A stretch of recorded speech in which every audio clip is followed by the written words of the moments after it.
अस्सलाम वालेकुम दोस्तों, हिस्टोरिकल वर्ल्ड की एक और तारीखी वीडियो में आप सबको खुशामदीद कहता हूँ। दोस्तों, यूट्यूब में कई ऐसी वीडियोस होंगी जिनमें हजरत आदम अलैहिस्सलाम के बेटों हाबिल और काबिल का किस्सा बयान किया गया है। इन वीडियोस में एक और वीडियो का इजाफा करते हुए कुरान और हदीस की रोशनी में हाबिल और काबिल का किस्सा बयान करने जा रहे हैं। उम्मीद है आपको हमारी आज की वीडियो जरूर पसंद आएगी।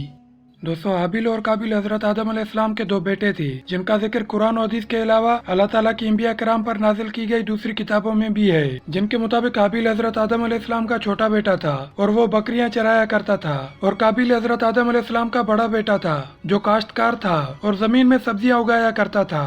इंसानियत में इजाफे के लिए अल्लाह ताला ने हजरत आदम अलैहिस्सलाम और हजरत हवा को सुबह और शाम में जोड़ों की शक्ल में औलाद अता फरमाया करता था। यानी सुबह में भी लड़का और लड़की पैदा होते थे और शाम में भी। और दस्तूर के मुताबिक हजरत आदम अलैहिस्सलाम सुबह वाले जोड़े की शाम वाले जोड़े के साथ शादी कर देता था। इसी तरह जब हाबिल और काबिल की शादी का वक्त आया तो काबिल ने हाबिल की बहन के साथ शादी करने से इनकार कर दिया। दरअसल वो अपने साथ पैदा होने वाली बहन से शादी करना चाहता था, क्योंकि उसके साथ पैदा होने वाली लड़की हाबिल के साथ पैदा होने वाली लड़की से ज्यादा खूबसूरत थी। इस पर हजरत आदम अलैहिस्सलाम ने काबिल को समझाया कि ये अल्लाह का हुक्म है, लिहाजा मान जाओ, मगर वो नहीं माना। बिलाखिर हजरत आदम अलैहिस्सलाम ने दोनों भाइयों को हुक्म दिया कि अल्लाह के हुजूर कुर्बानी पेश करो। जिसकी कुर्बानी कबूल होगी उसकी शादी काबिल के साथ पैदा होने वाली लड़की से होगी।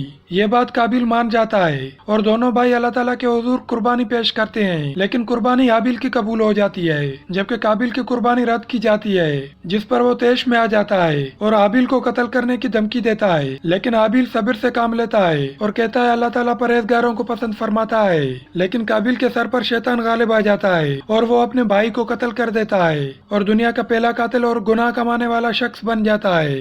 इस वाक़े को अल्लाह ताला कुरान मजीद में यूं बयान फरमाता है। अल्लाह ताला सूरह मुआहिदा की आयत 27 से 31 में फरमाते हैं, और ए मोहम्मद सल्लल्लाहु अलैहि वसल्लम, इनको आदम के दो बेटों हाबिल और काबिल के हालात जो बिल्कुल सच्चे हैं पढ़कर सुना दो कि जब इन दोनों ने खुदा की जनाब में कुर्बानी पेश की तो एक की कुर्बानी कबूल की गई और दूसरे की कबूल ना हुई।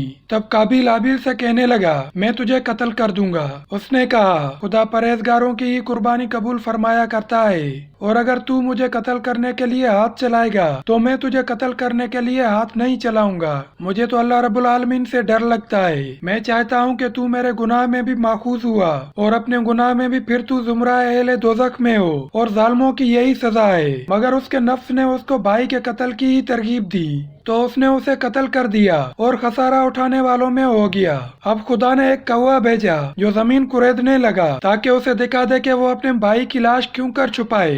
कहने लगा, ए अफसोस, मुझसे तो इतना भी ना हो सका कि इस कौवे के बराबर होता कि अपने भाई की लाश छुपा देता। फिर वो पशेमान हुआ। दोस्तों, कुरान मजीद ने हाबिल और काबिल का बराह रास्त नाम लेकर जिक्र नहीं किया, बल्कि उन्हें सिर्फ आदम के दो बेटे कहकर बुलाया है। अलबत्ता तौरात में उनके यही नाम लेकर जिक्र हुआ है। जबकि इस वाक़या के मुतालिक हाफिज हदीस हमादुद्दीन इब्ने कसीर ने अपनी तारीख में सूदी रहमतुल्लाह अलैह से सनद के साथ एक रिवायत नकल की है जो हजरत अब्दुल्लाह बिन मसूद रजी अल्लाह और बाज़ दूसरे साहबा किराम से मनकूल है कि दुनिया इंसानी में इजाफा के लिए हजरत आदम अलैहिस्सलाम का यह दस्तूर था कि हजरत हवा से तवाम यानी जोड़े की शक्ल में पैदा होने वाले लड़के और लड़की का अकद दूसरे पेट से पैदा होने वाले जोड़े के साथ कर दिया करते थे। इसी दस्तूर के मुताबिक काबिल और हाबिल की शादी का मामला पेश आया। काबिल उम्र में बड़ा था और उसकी हमशीरा हाबिल के हमशीरा से ज्यादा हसीन और खूबरू थी, इसलिए काबिल को यह नागवार गुजरा के दस्तूर के मुताबिक हाबिल की हमशीरा से उसकी शादी हो और हाबिल की उसकी हमशीरा से। मामला को खत्म करने के लिए हजरत आदम अलैहिस्सलाम ने यह फैसला फरमाया कि दोनों अपनी अपनी कुर्बानी अल्लाह ताला की जनाब में पेश करें। जिसकी कुर्बानी मंजूर हो जाए वही अपने इरादे के पूरा कर लेने का मुस्तहिक है। चुनाचे हाबिल और काबिल ने अपनी अपनी कुर्बानी पेश की। हाबिल ने अपनी कुर्बानी के लिए एक मोटी ताजी बकरी पेश की क्योंकि वो बकरियों वाला था, और काबिल ने अपनी खेती से एक रद्दी और निकम्मा गट्ठा पेश किया क्योंकि वो खेती वाला था। फिर वो अपनी कुर्बानी कबूल होने का इंतजार करने लगे। कुछ देर बाद आसमान से आग उतरी और हाबिल की कुर्बानी खा गई और काबिल की कुर्बानी को छोड़ गई। ये देखकर वो नाराज हो गया और कहने लगा, मैं तुझे कत्ल कर दूंगा, सिर्फ इस सूरत में छोड़ूंगा कि तू मेरी बहन से शादी ना करे। इस पर हाबिल ने कहा, अल्लाह परहेजगारों को कबूल फरमाता है। हजरत अब्दुल्लाह बिन अब्बास से भी कई तरीकों से मरवी है और हजरत अब्दुल्लाह बिन अमर से भी मरवी है कि अल्लाह की कसम, हजरत आदम अलैहिस्सलाम का मकतूल बेटा हाबिल ज्यादा ताकतवर था, लेकिन वो गुनाह से दूर रहना चाहता था, इसलिए उसने अपना हाथ अपने भाई पर ना उठाया। حضرت ابو جعفر باقر فرماتے ہیں کہ حضرت آدم علیہ السلام ان دونوں کی قربانی کے موقع پر موجود تھے، اس لیے قابیل نے حضرت آدم علیہ السلام سے کہا کہ تو نے اس کے لیے دعا کی ہے، اس لیے حابیل کی قربانی قبول ہو گئی ہے اور میرے لیے تو نے دعا نہیں کی۔ اس کے ساتھ ہی ساتھ اس نے حابیل کو دھمکی دی۔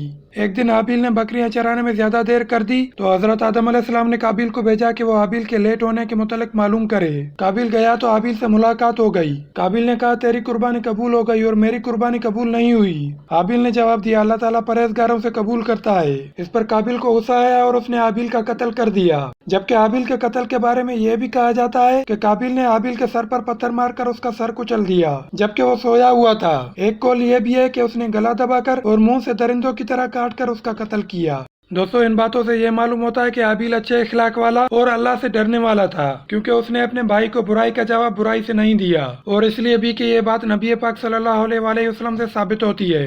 آپ صلی اللہ علیہ وآلہ وسلم نے ارشاد فرمایا جب دو مسلمان اپنی تلواریں نکال کر ایک دوسرے کے آمنے سامنے ہوں تو قاتل و مقتول دونوں جہنم میں جائیں گے۔ صحابہ رضی اللہ نے عرض کیا یا رسول اللہ قاتل کا آگ میں جانا تو سمجھ میں آتا ہے، لیکن مقتول کا کیا حال ہے، وہ کس وجہ سے جہنم میں جائے گا؟ تو سرور کائنات صلی اللہ علیہ وآلہ وسلم نے فرمایا کیونکہ وہ بھی اپنے بھائی کے قتل کے ارادے سے آیا تھا۔ دوستو دمشق کے شمال میں ایک پہاڑ کاسیون ہے، وہاں مغارت الدم نامی ایک پہاڑی ہے۔ اس کے بارے میں مشہور ہے کہ قابیل نے اپنے بھائی حابیل کو یہاں قتل کیا تھا، جبکہ قتل کے بعد قابیل پریشان ہو گیا کہ وہ بھائی کی لاش کو کہاں چھپائے۔ بعض علماء کے خیال میں اس نے اپنے بھائی کی لاش کو 1 سال تک اٹھائے رکھا اور کچھ نے 100 سال تک لاش اٹھائے رکھنے کی بات کی ہے، یہاں تک کہ اللہ تعالیٰ نے 2 کوے بھیجے جس میں سے ایک کوے نے دوسرے کو مار ڈالا اور پھر زمین کریت کر اسے دفن کر دیا۔ اس پر قابیل بہت پشیمان ہوا کہ اس میں ایک کوے جتنی بھی اہلیت نہیں ہے کہ وہ اپنے بھائی کی لاش کو چھپاتا، پھر اس نے بھی زمین کھود کر اپنے بھائی کو دفن کر دیا۔ حضرت آدم علیہ السلام پہلے تو حابیل کے غائب ہونے پر بہت پریشان ہوئے، لیکن جب انہیں حضرت جبرائیل کے ذریعے حابیل کے قتل کا پتہ چلا تو وہ صدمے کی حالت میں چلے گئے، کیونکہ حابیل اسے دوسرے بچوں کے مقابلے میں زیادہ پیارا تھا، اور چونکہ حابیل کے قاتل قابیل تھے اس لیے حضرت آدم علیہ السلام نے اسے اپنے دربار سے نکال دیا، اور قابیل اپنی بیوی کو لے کر یمن کی سرزمین عدن کی مشرقی جانب نود میں چلا گیا، اور جلد ہی اسے اپنے بھائی کے قتل کی سزا مل گئی۔ اس کی پنڈلی ران کے ساتھ چپک گئی، اور جس قدر وہ خوبصورت تھا اس کا چہرہ اس قدر سیاہ پڑ گیا۔ اس کا چہرہ دن میں ہر وقت سورج کی طرف رہتا تھا اور اس کے گھومنے کے ساتھ گھومتا رہتا۔ اپنے بھائی کے ساتھ اس کے بغض و عداوت اور حسد کی وجہ سے اسے یہ سزا ملی، جبکہ اس دنیا میں جتنے بھی قتل ہوئے ہیں اور قیامت تک جتنے بھی قتل ہوں گے، قاتل کے گناہ میں قابیل بھی حصے دار ہوگا۔